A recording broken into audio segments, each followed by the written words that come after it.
ఏడేడు జన్మాల బంధాలతో ఈనాడు నీడు పండించనా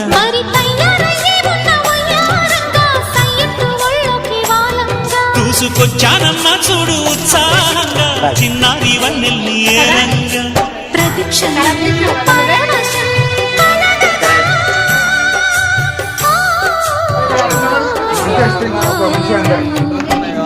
మనస పలకవి